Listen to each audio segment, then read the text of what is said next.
राम राम, नमस्ते, जैन साथियों। मैं पवन कुमार एक बार फिर जुड़ा हूँ आपसे महम विधानसभा क्षेत्र के सुंदरपुर गांव से। और दर्शक साथियों, जैसा कि आपको पता है कि गर्मी का मौसम अपने चरम पर है, लोगों को बारिश का भी इंतजार है क्योंकि किसानों को अपनी फसलें लगानी हैं। उसी तरीके से जिस प्रकार बारिश का इंतजार है, उसी प्रकार विधानसभा चुनाव का भी इंतजार है। और इंतजार अब खत्म होने वाला है क्योंकि चुनावी सरगर्मियां तेज हो चुकी हैं। और महम से विधायक बलराज कुंडू ने आगाज कर दिया है एक नए मिशन का, मिशन 2024 विधानसभा का। और लगातार अपने बहुत से साथियों के साथ डोर टू डोर का प्रोग्राम शुरू कर दिया है। जिस प्रकार से कांग्रेस पार्टी हिसाब मांगे यात्रा दीपेंद्र हुड्डा के नेतृत्व में कर रहा है, उसी प्रकार भारतीय जनता पार्टी के नेता भी बोलते हैं कि हिसाब देने के लिए 10 साल का हम लेखा जोखा लेके आए हैं। तो अपना हिसाब किताब लेके बलराज कुंडू भी मैदान में आ चुके हैं और लगातार लोगों से अपना संपर्क अभियान जो शुरू कर दिया है, लोगों से जनसंवाद का अभियान शुरू कर दिया है।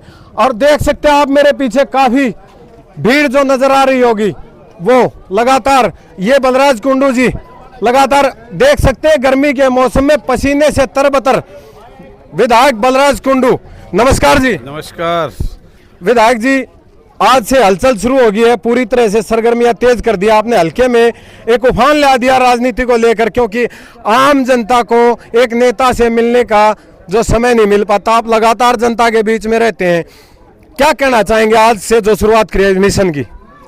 देखिए, ये जनता, ये मेरा परिवार, यही मेरी ताकत है।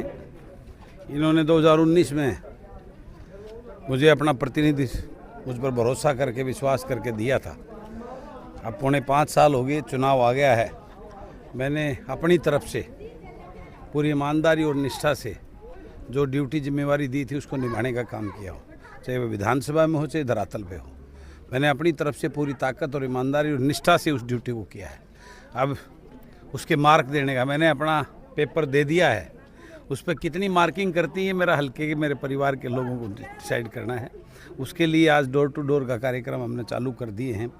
आज से हमने कंटिन्यू लगातार पूरे हल्के को, हर गांव में डोर टू डोर लोगों के बीच में राम राम करने मिलने के लिए जाऊंगा।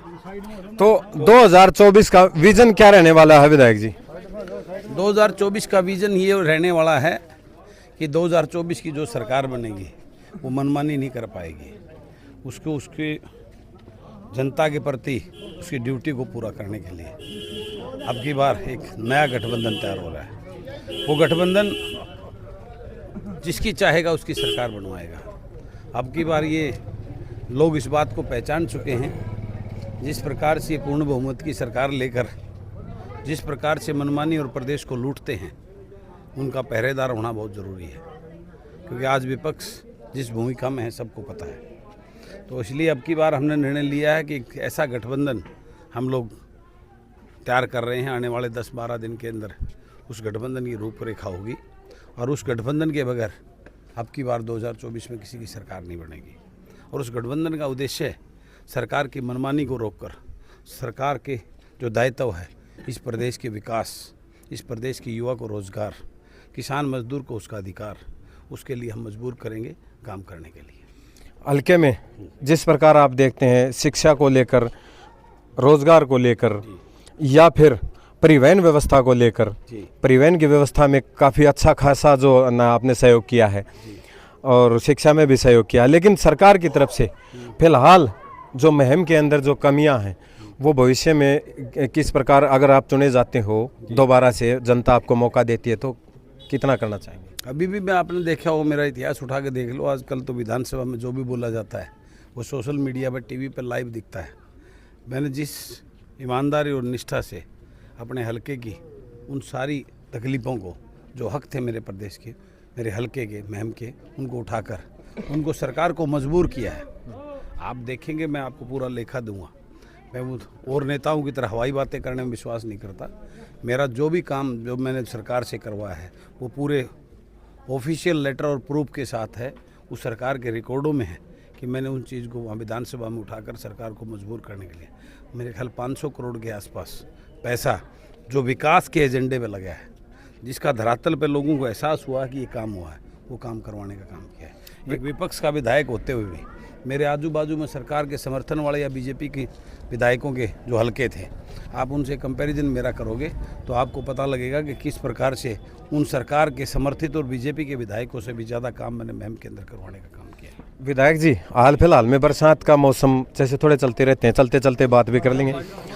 बरसात का मौसम काफ़ी बीत चुका है, बारिश नहीं हुई है। लोगों को उम्मीद थी कि फसलें बोई जाएंगी। धान की फसल अमूमन इस इलाके में होती है।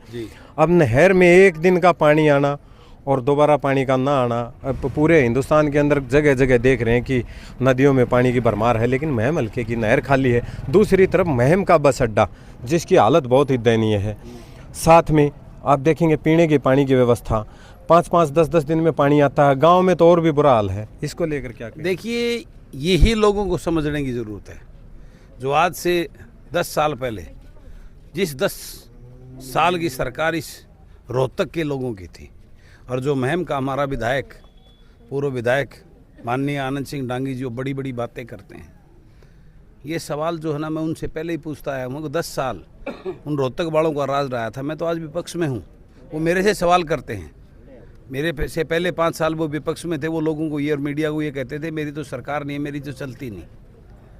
मैं तो आज इस बात का दावा करता हूँ, विपक्ष के होते हुए भी सरकार को मैंने मजबूर किया काम करने में। मैं उनसे पूछना चाहता हूँ, उस 10 साल रोहतक की सरकार में आज ये नौबत क्यों है कि आज पीने का पानी नहीं है?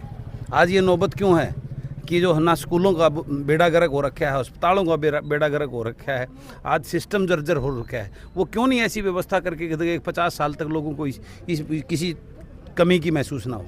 ये बड़ी बड़ी बातें करना, हम मुझे बना दो मैं कर दूँ। अरे उनसे लेखा जोखा मैं कहता हूँ, जो 10 साल जो रोहतक का राज था उनकी चलती थी, उन्होंने विकास के इस प्रदेश, इस हल्के का विकास के वो नहीं दिया। जिस बस अड्डे की आप बात कर रहे हो, उनका विज़न ही नहीं था। वो अगर विज़न और प्लानिंग से करते, आज मेरा महम सबसे पिछड़ा हुआ है। ना कोई हाउसिंग का सेक्टर है, ना कोई इंडस्ट्रियल सेक्टर है। ये मेरा महम ऐसा है। ऐसे ऐसे छोटे छोटे कस्बों में इंडस्ट्रियल सेक्टर हैं, हाउसिंग के हुड्डा के सेक्टर हैं, रहने के रेजिडेंशियल। लेकिन मेरे महम में क्या दिया है? बातें करते हैं बड़ी बड़ी। सिर्फ उन्होंने CLV के नाम पर इस प्रदेश को लूट कर अपने घर भरने के अलावा हज़ारों जो ना एकड़ संपत्तियाँ, खेत किले इकट्ठे करने का, विदेशों में संपत्तियाँ इकट्ठे करके इस लोगों को लूटने का काम किया है। वो कहते हैं संस्कारी, वो बेटा जो कभी किसी की राम नहीं लेता था, उन्होंने जिस प्रकार से राजा बनकर इन लोगों का शोषण किया है, लोग इस बात को पहचान चुके हैं। और अब की बार वो बाप बेटा ने जोर लगा रखा है, बाप चाहता है बेटा वो राजकुमार बनकर उसको आए। अब की बार उनकी जमानत जब्त करने का काम करेगा ये महमल का, ये मैं आपको दावा करता हूँ।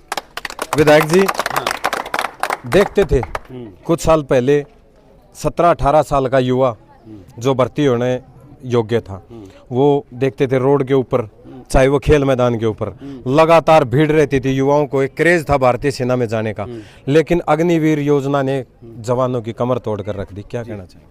देखिए, ये इस देश का दुर्भाग्य है जो ऐसी सोच की सरकार, जो हमारे गर्व होता था इस देश को अपने फौज पर, अपने फौजियों पर, और मेरा हरियाणा प्रदेश, उसने तो हर 10वां एक जवान इस देश को दिया, हर जो है ना पहला खिलाड़ी इस देश को दिया, मेडल लाने में लिया। आज वो खिलाड़ियों का भी बुरा हाल कर दिया इस सरकार ने। उस जवान की सोच रखने वाले मेरे युवा का भी दिल तोड़ दिया है। आज वो बेबस, लाचार और बेरोजगार घूम रहा है। हमें उसी की लड़ाई लड़नी है, उसी अपने युवा को बचाना है। आज वो नशे और अपराध की तरफ जा रहा है। उस युवा की चिंता करते हुए हम वही लड़ाई लड़ रहे हैं, किस प्रकार से इस प्रदेश को बचाकर अपने युवा का भविष्य सुनिश्चित कर सके। विधायक जी, पसीने से तरबतर हो, क्या जनता इस पसीने को प्यार के रूप में तब्दील कर देगी? अब की बार फिर बेड़ा पार कर पाएगा? देखिए, मैं तो एक बात कहता हूँ, ये किसी के बाप की पनौती नहीं है। आप जैसा कर्म करोगे ना, जनता वैसे ही आशीर्वाद और प्यार देगी। मैंने अपना कर्म किया है, ये जनता जन्नत, मेरा कोई इसके ऊपर लिखित में अधिकार नहीं है। मेरे कर्म ठीक होंगे तो ये जनता मुझे दोबारा से अपनी उस ड्यूटी को देने के लिए मुझे अपना दुलार और लाड देने का काम करेगी। धन्यवाद विधायक, धन्यवाद। बात में विश्वास करता हूँ। तो दर्शक साथियों, आपने देख लिया, विधायक बलराज कुंडू ने एक बहुत बड़ा आगाज कर दिया है विधानसभा चुनाव 2024 का। और साथ में जो कार्यकर्ता साथी हैं वो ग्रामीण लोग हैं। बार बार मैं देखता हूं घरों से बाहर निकल के आते हैं अपने आप और देखते हैं कौन आया है गांव में, कि चुनावी आगाज हो चुका है। लगातार ये जो चुनावी रणभेरियां हैं वो महम की धरती जहां से बड़ी बड़ी क्रांतियां हुई हैं, चुनावी क्रांतियां हुई हैं, राजनीतिक क्रांतियां हुई हैं और आज़ादी के आंदोलन की क्रांतियां हुई हैं। एक और क्रांति 2024 के चुनाव की क्रांति शुरू हो चुकी है। अब देखते हैं इनकी मेहनत आगे कितना रंग लाती है। आप सबका बहुत बहुत धन्यवाद। जय हिंद, जय भारत।